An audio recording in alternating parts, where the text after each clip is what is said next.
Hello दोस्तों, हमारे YouTube channel में आप सभी का स्वागत है।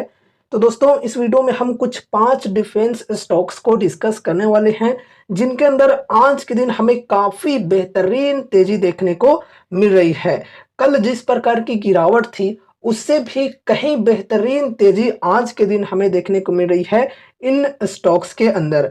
बात करें अगर हम कोचिन शिपयार्ड की, तो फिलहाल 9.5% की तेज़ी यहाँ पर देखने को मिल रही है, लेकिन इससे पहले यहाँ पर 10% की अपर सर्किट भी लगी हुई थी। फिर यहाँ पर मझगांव डॉक से बिल्डर्स की बात करें, तो यहाँ पर भी हमें 8-9% की तेज़ी देखने को मिल रही थी, लेकिन फिलहाल यहाँ पर 6.5% के तकरीबन तेज़ी देखने को मिल रही है। एंड उसके बाद गार्डन रिच से बिल्डर्स की बात करें, तो लगभग 7.5% की तेज़ी यहाँ पर भी बनी हुई है। एंड उसके बाद यहाँ पर भारत डायनामिक्स लिमिटेड यानी कि बीडीएल की बात करें, तो 3% के अप्रोक्स यहाँ पर भी तेज़ी बनी हुई है। उसके बाद एचएल की बात करें, तो 2% की तेज़ी यहाँ पर भी देखने को मिल रही है। तो तेज़ी के पीछे रीजंस क्या हैं, ये चलो समझते हैं। तो देखो, फर्स्ट ऑफ ऑल यहाँ पर अगर हम ग्लोबल मार्केट्स की बात करें, तो ग्लोबल मार्केट से काफ़ी अच्छे संकेत मिल रहे हैं।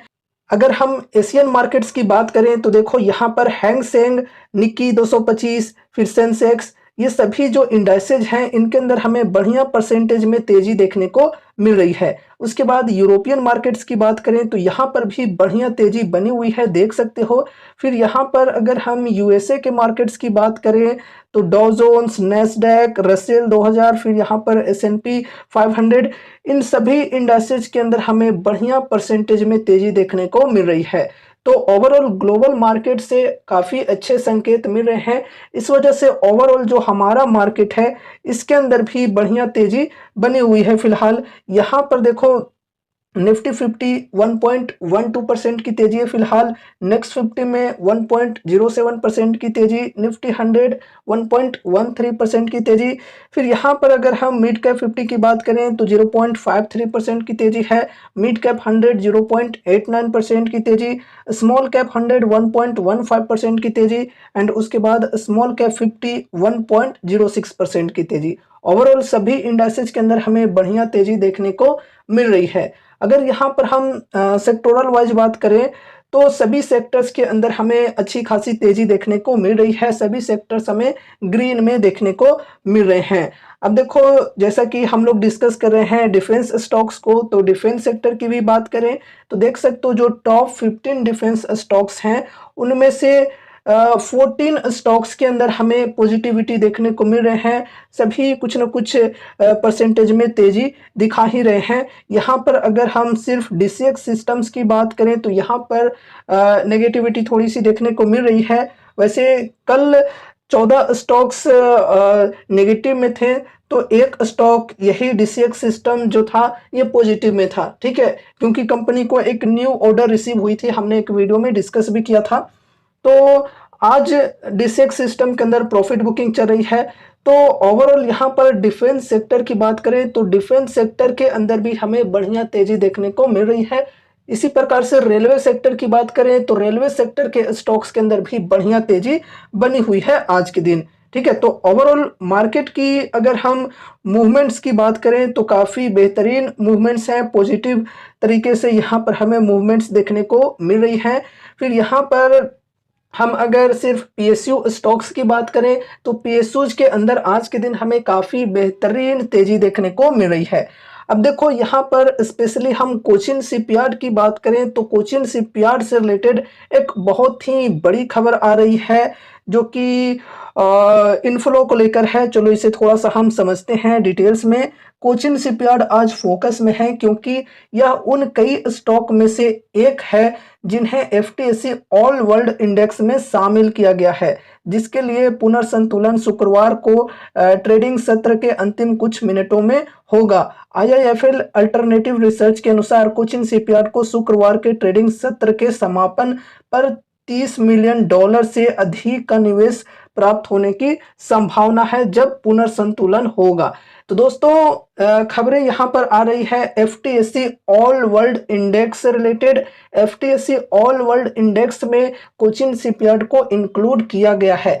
अब देखो गाइस, ये जो इंडेक्स होते हैं इनके अंदर हर 6 महीने में सेटलमेंट होता है, जिनमें कोई स्टॉक्स को निकाला जाता है तो कोई स्टॉक्स को डाला जाता है। तो वही चीजें यहाँ पर हमें देखने को मिल रही है कि एफटीएससी ऑल वर्ल्ड इंडेक्स में कोचिन शिपयार्ड को डाला गया है, इंक्लूड किया गया है। अब देखो, इंडेक्स के अंदर कोई भी स्टॉक्स इंक्लूड होते हैं तो उस स्टॉक के अंदर काफी बेहतरीन पैसिव इनफ्लो आने के चांसेस बढ़ जाते हैं।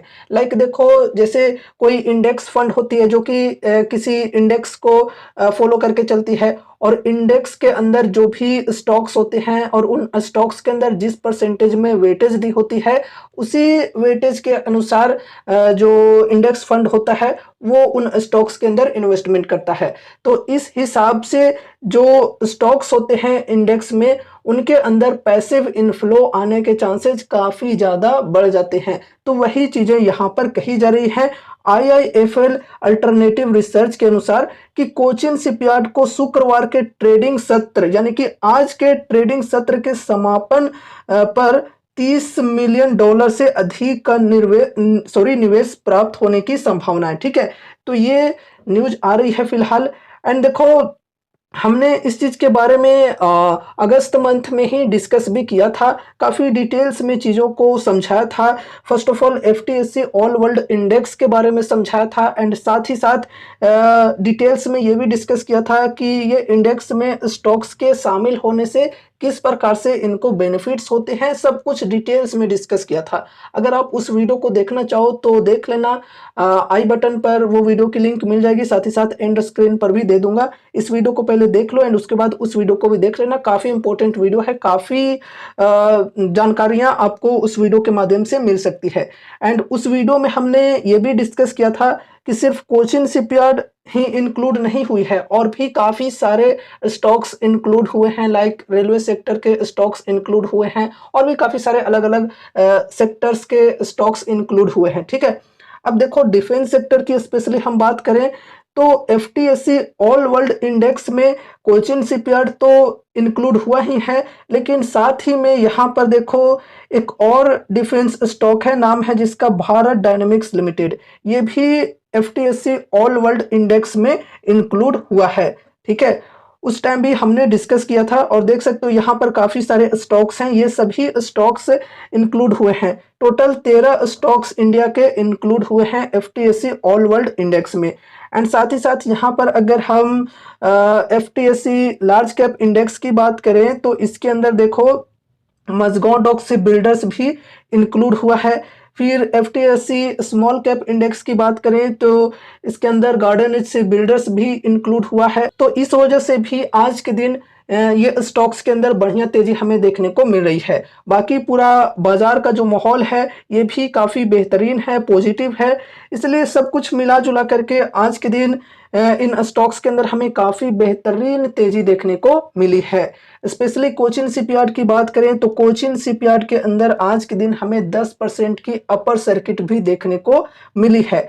लेकिन दोस्तों देखो, ये जो तेजी है, ये तेजी को देखकर आपको बहुत ही ज्यादा एक्साइटेड नहीं होना है। ठीक है, अगर आप एक लॉन्ग टर्म इन्वेस्टर हो तो इन चीजों से आपको बहुत ही ज्यादा खुश या बहुत ही ज्यादा दुख होने की जरूरत नहीं है। ठीक है, जैसा कि मैं रेगुलरली कहा करता हूं कि अगर आप एक लॉन्ग टर्म के इन्वेस्टर हो तो शॉर्ट टर्म की तेजी को देखकर ज्यादा खुश भी नहीं होना है, और शॉर्ट टर्म की गिरावटों को देखकर ज्यादा दुखी भी नहीं होना है। ठीक है, एकदम बिंदास रहा करो। ठीक है, तेजी आए या गिरावट आए, शॉर्ट टर्म में हमें कुछ भी लेना देना नहीं है, अगर हमें कंपनी के ऊपर पूरा भरोसा है और हमारा विजन है लॉन्ग टर्म का तो। ठीक है, वैसे देखो, तेजी आती है तो एक सुकून मिलती है। ठीक है, चलो अच्छी बात है, खुश होना भी चाहिए। बाकी इतना भी ज्यादा खुश नहीं हो जाना है कि मतलब फिर कोई भी लेवल्स पर जाकर बाइंग करने लगे। ठीक है, नहीं तो फिर वही वाली सिचुएशन होने लगेगी आपके साथ कि हाई के लेवल्स पर बाइंग करने लगे। तो पेशेंस के साथ सब कुछ करना है। अब देखो, तेजी तो आई स्टॉक के अंदर, चलो ठीक है, लेकिन ये जो तेजी है ये कंटिन्यू कब रहेगी? जब ये जो ट्रेंड लाइन है इसको ब्रेकआउट मिले बढ़िया वॉल्यूम के साथ में, तब। ठीक है, तो ऊपर साइड में प्राइस को सस्टेन करना होगा, तब जाकर हम बढ़िया तेजी एक्सपेक्ट कर सकते हैं। अभी देखो, ये जो ट्रेंड लाइन है इसको आज प्राइस ने टच किया है, लेकिन ब्रेकआउट नहीं मिला है। अब देखो ब्रेकआउट मिल भी नहीं पाएगा आज, कुछ भी हो जाए, क्योंकि 10% का सर्किट फिल्टर यहाँ पर लगा हुआ है, तो 10% ही बढ़ेगा। जितना भी ज्यादा बढ़ना हो 10% से ज्यादा तो बढ़ेगा नहीं। तो देखो ऊपर साइड में प्राइस को सस्टेन करना काफी जरूरी है, तभी जाकर हम यहाँ पर बढ़िया तेजी एक्सपेक्ट कर सकते हैं। बाकी डिस्काउंट्स वगैरह अभी भी स्टॉक्स के अंदर बढ़िया अवेलेबल हैं। सभी जो भी हम डिफेंस स्टॉक्स को डिस्कस कर रहे हैं सभी के अंदर अच्छे खासे डिस्काउंट्स अभी भी अवेलेबल हैं। अब यहाँ पर हम मज़गांव डॉक्सी बिल्डर्स की बात करें तो इसके अंदर भी हमें अच्छी खासी तेजी देखने को मिल रही है। एंड देखो गाइस, जैसा कि हम काफी टाइम से डिस्कस करते आ रहे हैं कि ये जो सपोर्ट की लेवल है 4000 की, ये एक स्ट्रॉन्ग सपोर्ट की लेवल है और 100 ईएमए की लेवल है। कल स्टॉक के अंदर 4000 के लेवल से भी नीचे की गिरावट आई थी, लगभग 3970 के अप्रोक्स की लो लगी थी कल के दिन, लेकिन प्राइस उसके नीचे सस्टेन नहीं कर पाई। और देख सकते हो इसी लेवल से स्टॉक के अंदर बढ़िया तेजी भी हमें आज के दिन देखने को मिली है। अब देखो गाइज, यहाँ पर भी बढ़िया तेजी हम तभी एक्सपेक्ट कर सकते हैं जब ये ट्रेंड लाइन जो है इसको बढ़िया वॉल्यूम के साथ में, बड़ी कैंडल के साथ में ब्रेकआउट मिले तब। ठीक है, तो ब्रेकआउट करके प्राइस ऊपर साइड में सस्टेन करना चाहिए, तभी जाकर हम यहाँ पर बढ़िया तेजी एक्सपेक्ट कर सकते हैं। एंड उसके बाद चलो नेक्स्ट स्टॉक को डिस्कस करते हैं जो कि है गार्डन रिच से बिल्डर्स। अब दोस्तों गार्डन रिच से बिल्डर्स की बात करें तो देखो यहाँ पर एक सपोर्ट की लेवल है 1750 की। ये जो लेवल है ये 100 ईएमए की लेवल है।